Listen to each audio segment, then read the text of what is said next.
Este é Napoleon Hill, um senhor carismático. Só que não. Esse é um dos maiores golpistas da história, enganando milhares de pessoas, manipulando elas e fazendo várias promessas falsas durante o caminho. O homem que disse ter descoberto a lei da atração, conselheiro de 2 presidentes dos Estados Unidos, e o autor do livro que prometia o caminho para o sucesso. Pense e enriqueça. Mas será que essa é a verdade ou apenas uma história bem contada? Algumas pessoas enxergam um senhor carismático, mas e se eu te contar que por trás dessa imagem há uma trajetória cheia de mentiras, manipulações e promessas vazias, esquemas de fraude, exploração, acobertamento de assassinato e até mesmo uma seita bizarra que tentou criar um bebê imortal? Prepare-se, porque hoje vamos revelar a verdade por trás de um dos maiores golpistas de todos os tempos.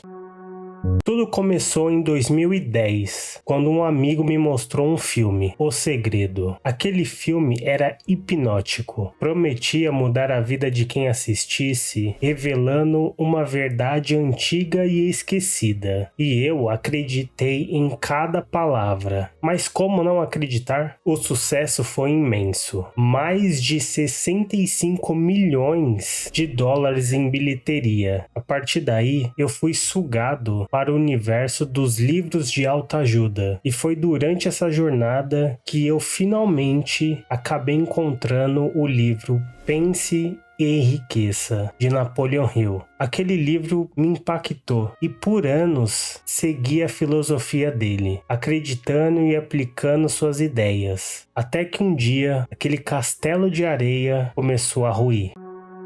Segundo Hill, o bilionário Andrew Carnegie deu a ele uma missão: descobrir o segredo do sucesso, entrevistando as pessoas mais ricas e influentes do mundo. Parece inspirador, não é? Só que tem um detalhe: esse encontro provavelmente nunca aconteceu. De acordo com Hill, esse encontro histórico com o mentor aconteceu no início dos anos 1900, mas, coincidentemente, ele só começou a contar essa história 20 anos depois da morte de Andrew Carnegie. Convenientemente, Hill alegou que todas as provas desse encontro se perderam em um incêndio. Em outras palavras, não existe qualquer evidência que Hill não só tenha conhecido Andrew Carnegie, como também tenha se encontrado com qualquer uma dessas outras pessoas. E sabe o que é mais estranho?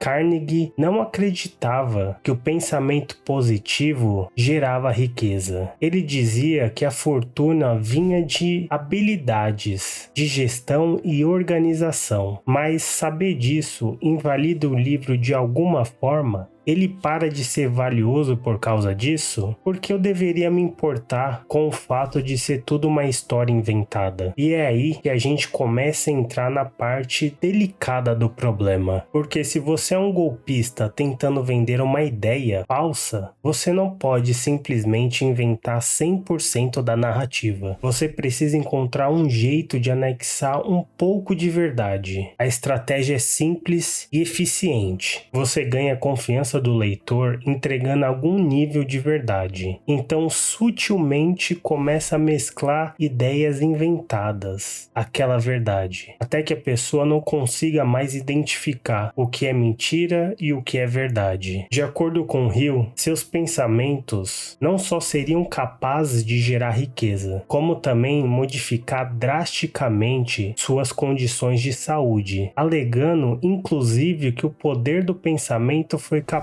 de curar o seu próprio filho da surdez. E é nesse ponto que uma ideia aparentemente inofensiva começa a se tornar um problema. Hill não só passou a vida enganando as pessoas e aplicando golpes, como também influenciou inúmeros gurus de autoajuda a fazerem o mesmo. E o resultado disso é pior do que você pode imaginar.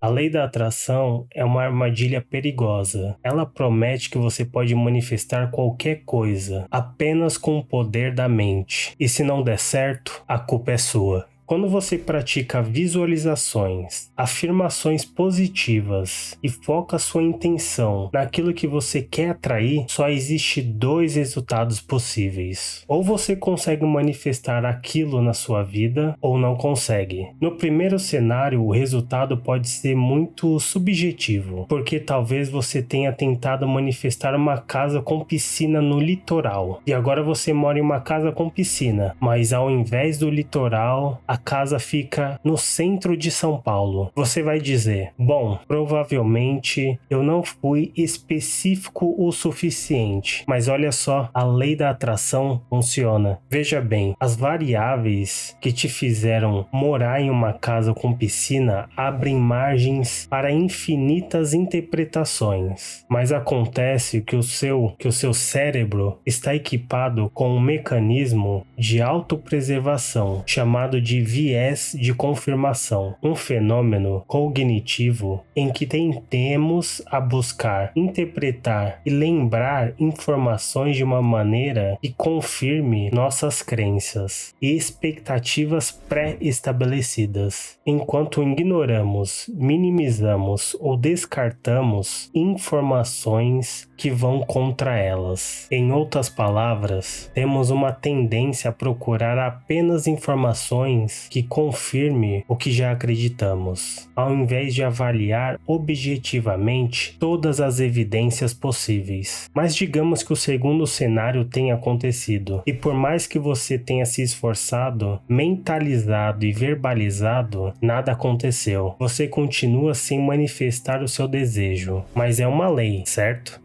Para ser uma lei do universo, tem que funcionar 100% das vezes. Qual é a explicação para isso? E é aqui que você percebe a raiz do problema. Porque se em algum nível você consegue algo parecido com o que tentou manifestar, os méritos são da lei da atração. Mas caso você não consiga, a culpa é sua, inteiramente sua. Que não se esqueça, isso é apenas uma lei. Pense positivo e você vai atrair coisas positivas. Mas lembre-se, o inverso também se aplica. Emanar emoções e pensamentos negativos também irão atrair coisas negativas para a sua vida. E quando você entende isso, percebe o quão fácil é disseminar essa ideia utilizando de má fé. Digamos que eu seja um guru motivacional, pronto para te vender uma mentira e enriquecer às custas da sua crença. Seria no mínimo conveniente que eu te vendesse algum curso de manifestação ou coisa do tipo. Afinal, se funcionar com 2 ou 3 pessoas, eu vou poder dizer, vejam só, funciona. Mas quem se importa com os outros 6.000 que encheram os meus bolsos de dinheiro e não obtiveram nenhum resultado? Eles ainda não estavam preparados, estavam emanando emoções negativas demais. Não é culpa minha se eles não pensaram o suficiente. A mesma lei que Napoleon Hill utilizou para vender a ideia de que é possível enriquecer com o poder do pensamento foi repaginada e lançada como O Segredo em 2006. E para piorar, alguns ainda dizem que doenças podem ser curadas apenas com pensamento positivo. Claro, desde que você nunca questione a lei. Napoleon Hill passou a vida envolvido em golpes. Ele foi preso por fraudar cheques, montou esquemas de pirâmides financeiras, explorou o trabalho escravo e até fundou uma escola automobilística que obrigava alunos a trabalharem de graça. Alguns anos depois, lá estava ele de novo, se reinventando, com mais uma ideia mirabolante. Dessa vez, fundando uma escola chamada Instituto George Washington, de publicidade. Esse negócio rendeu 2 mandatos de prisão por inflacionar as ações da escola e tentar vendê-las para os próprios alunos. Em 1923, ele criou um instituto de caridade chamada Intrawall, que recebia doações e depois desaparecia com a grana. Aos 43 anos de idade, Hill teve seu primeiro verdadeiro sucesso financeiro, com o lançamento do livro A Lei do Triunfo, mas aparentemente não soube lidar bem com as finanças, subindo seu estilo de vida rapidamente, comprando um carro de luxo e se mudando para uma mansão nas montanhas de Nova York. Menos de um ano depois, o estilo de vida fez com que Hill perdesse a casa, o carro e todos os luxos. Ele passou dificuldades financeiras até 1937, com o lançamento de seu livro mais famoso, Pense e Enriqueça. Foi um sucesso estrondoso que ecoa até os dias atuais, mas parece que ele não aprendeu a lição. Com o faturamento do livro, rapidamente ele voltou a ostentar carros, mansões de luxos e um estilo de vida de alto padrão. Pouco tempo depois, Hill já estava falido novamente. Condição financeira essa que o acompanhou até o último dia na Terra. O que traz um questionamento. Por que será que o maior mestre na lei da atração não conseguiu materializar abundância, paz de espírito e felicidade?